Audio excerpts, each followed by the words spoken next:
I guess before we can get into how it works on the technical side, what is some of the stuff that's gone wrong during your development process of this? Because I'm sure it hasn't been entirely smooth sailing. I can't imagine there's a lot of documentation on handling this process. No, there have been too many roadblocks to count, but some of the bigger ones, let me think here. Just like weird undocumented behavior with Windows APIs, like creating extended partitions when they're not supposed to, or like also weird undocumented Ubuntu APIs, like figuring out how their live ISOs work was not easy just based on the stuff on their website. But then from a technical side, also, I went through a couple sort of revisions of the design process, went down some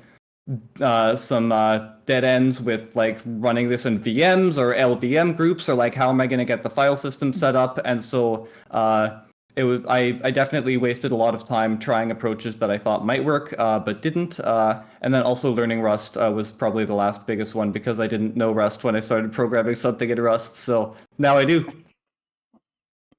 I always love when I hear from a developer that their first project is something vastly more complex than any first project should be. It's like, oh yeah, so my first project was writing a kernel in Rust. Yeah, so my first project was writing a migration tool. It's like, most people is like, yeah, I'm gonna write a calculator. I'm gonna do a I don't know, basic HTTP, just like, things that are fairly well understood.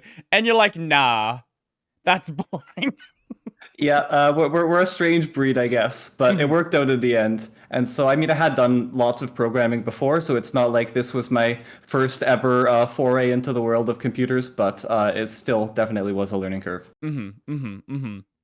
So, I guess on the technical front, how does something like this work? Because I know there have been in the past, there were Windows-based, I think it was a Windows-based Ubuntu installer. It wasn't a migration tool. Sorry? A Wooby, I think it was called. Something like that, yeah. Yeah. But it wasn't a migration tool from my understanding. It was basically, I believe it set up like a dual boot, if I remember correctly.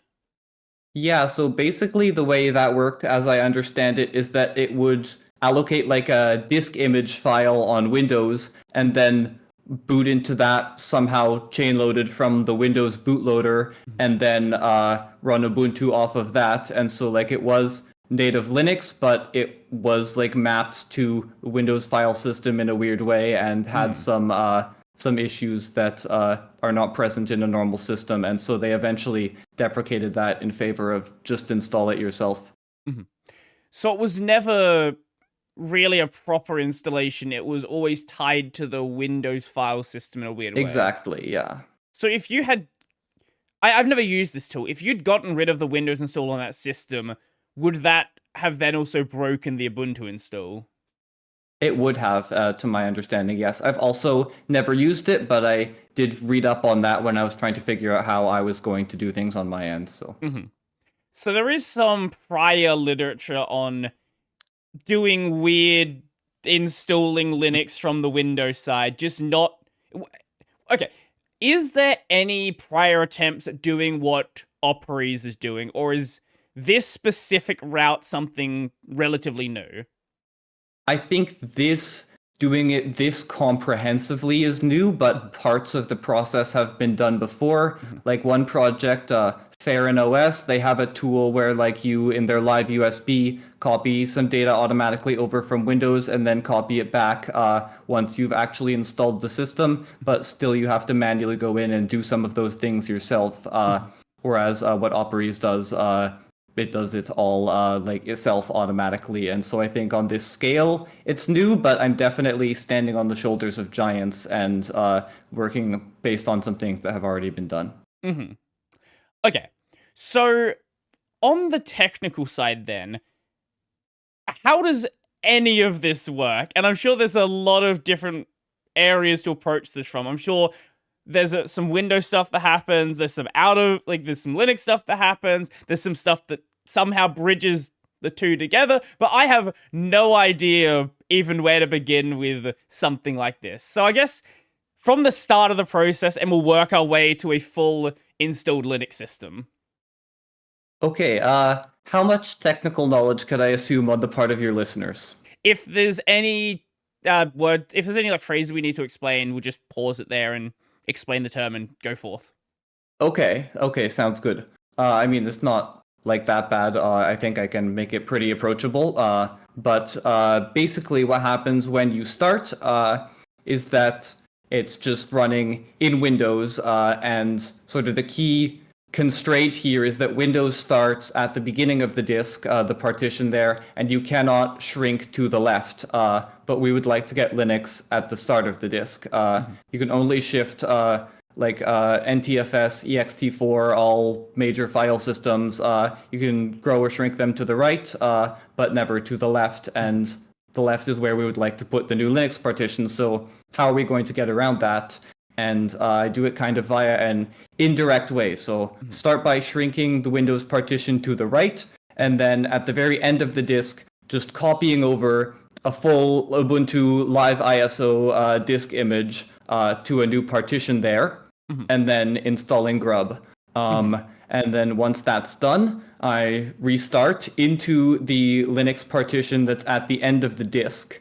And then you have that there. You're no longer in Windows, and so you kind of have more flexibility to do whatever you want with the NTFS file system now in order to get it out of the way and get the Linux partition at the start. Are you sort of following so far, or am I going too quickly? No, that's all good. Okay.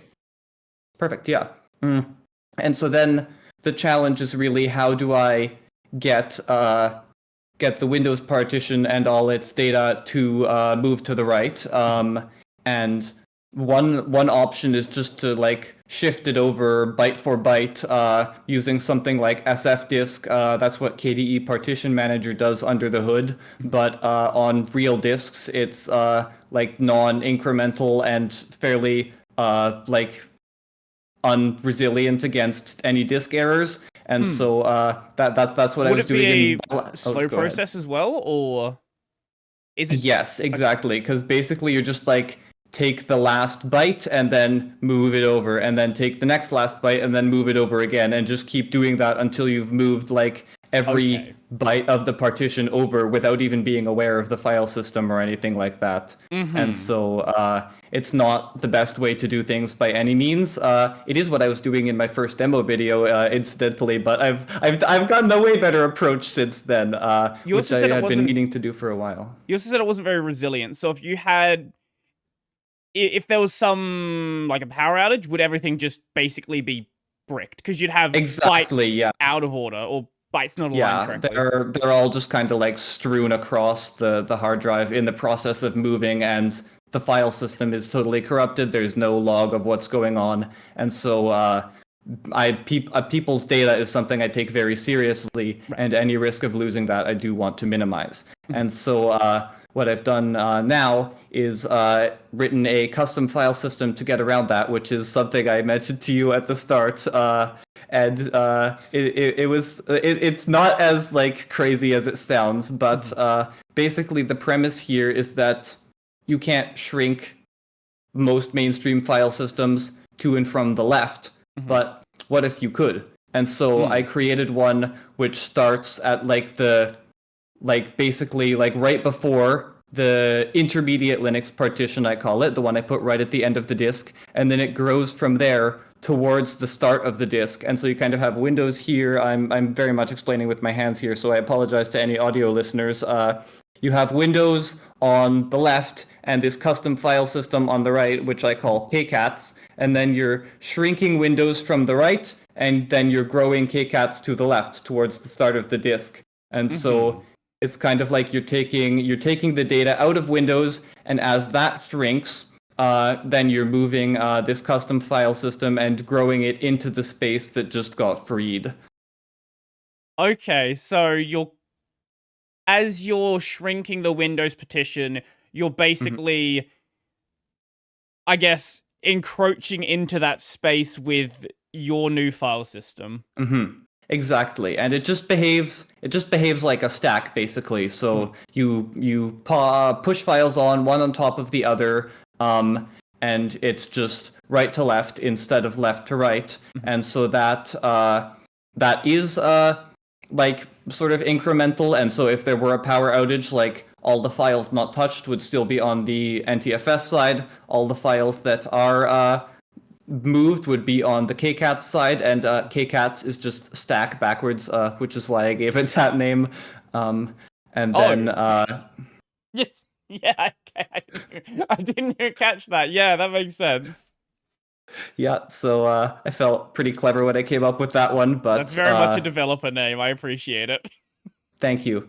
And yeah, so after it's moved all that data over, like you've got this file system which has grown from basically the end of the disk to the start, and you've taken all the relevant files out of the Windows partition, and so you can just delete the Windows partition then, and there you go. You have your free space at the start of the disk to install Linux, and then you're not leaving people with like weird empty space at the start, or like some strange volume group that fills it up afterwards.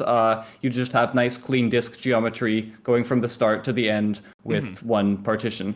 And then you just reboot into that, pop all the files off the stack back into Linux, the final Linux, and then you shrink my file system to the right. You grow Linux to the right as well, and then you shrink it to the left, and then you grow Linux to the right.